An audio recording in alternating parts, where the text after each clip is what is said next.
안녕하세요. 오늘 당신과 함께 깊이 파고들 자료는요. 아주 유명하면서도 가장 오해받기 쉬운 텍스트일지도 모르는 반야바람일다 심경입니다. 네, 맞습니다. 이 짧은 글이 어떻게 이 괴로움을 끝내는 열쇠가 된다고 하는 건지 그 비밀을 같이 한번 풀어보죠. 준비되셨나요? 네, 좋습니다.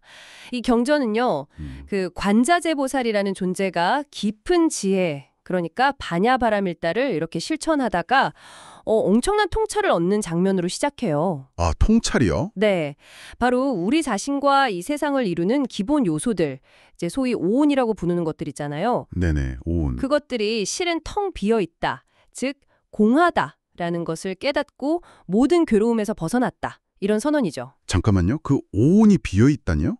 우리가 분명히 이렇게 느끼고 생각하고 보는 이 모든 게 그냥 없다는 건가요? 예를 들어 몸색, 느낌, 수, 생각시장, 의지행, 의식, 식 같은 것들요? 이게 비어있다는 게 선뜻 와닿지가 않는데요? 네, 좋은 질문이세요. 여기서 비어있다, 공하다는 게 아무것도 존재하지 않는다. 그런 허무주의랑은 좀 달라요. 아, 다른 건가요? 네, 혹시 파도를 생각해 보시면 어떨까요? 파도요? 네, 파도는 분명히 이렇게 출렁이는 형태, 색을 가졌죠. 네. 근데 그 본질은 뭔가요? 바닷물이죠. 그렇죠. 바닷물이잖아요. 파도라는 어떤 독립적인 실체가 영원에 고정돼 있는 게 아니죠.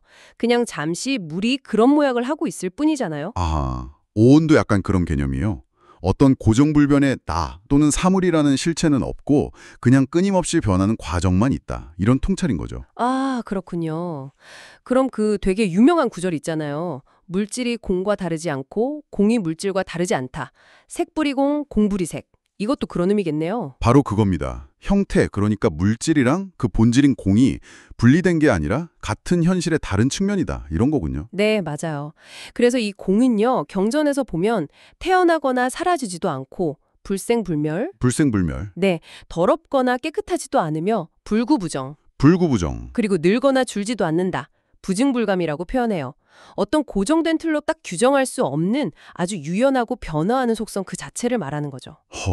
그렇다면 이 관점에서 보면 우리가 있다고 정말 철석같이 믿는 것들이 다르게 보이겠어요? 그렇죠. 경전에서는 심지어 눈, 귀, 코 같은 감각기관도 없고 무, 연이, 비설심이 네, 괴로움의 그 발생과 소멸 과정, 고진멸도도 없고 네, 심지어 지혜나 깨달음조차 얻을 게 없다. 무지익, 무덕 이렇게 말하잖아요. 이건 정말 좀 충격적인데요. 지혜마저 없다니. 네, 맞아요. 이게 굉장히 도발적인 선언이죠.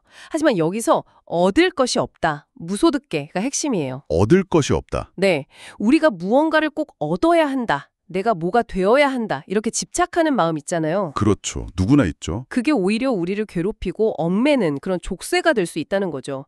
그래서 아무것도 얻을 것이 없다는 그 통찰이 역설적으로 마음에 걸림없는 자유, 즉 무과해를 가져오고 두려움 없는 평온으로 이끈다는 겁니다. 완전한 평화, 열반, 규직 열반에 이른다는 거군요. 네, 맞습니다. 이 지혜 반야 바람일다가 과거, 현재, 미래의 모든 부처님들이 깨달음을 얻으신 기반이라고 하고요. 바로 그거죠. 그래서 이 반야바람일다를 단순한 어떤 철학이 아니라 실제로 변화를 일으키는 힘을 가진 주문이라고까지 불러요. 아, 주문이요? 네, 가장 신비하고 가장 밝고 위가 없으며 비교할 데가 없는 그런 힘으로 묘사하죠. 모든 괴로움을 실제로 없애는 진실한 힘이 담겨 있다. 이렇게 믿는 겁니다. 그래서 마지막에 그 유명한 만트라, 주문이 나오는 거군요. 아제 아제, 바라 아제, 바라승 아제, 모지 사바하. 네, 맞습니다. 계집 계지, 바로라 계지, 바로 상계지, 보지 성사하. 이 주문은 경전 전체의 메시지를 딱 압축한 어떤 실천적인 외침으로 볼 수 있어요. 아, 외침이요? 네, 보통 가자, 가자, 저 너머, 깨달음으로 가자, 모두 함께 저 너머로, 완전히 가자, 깨달음이여 성취되리라, 뭐 이런 염원으로 해석되곤 합니다.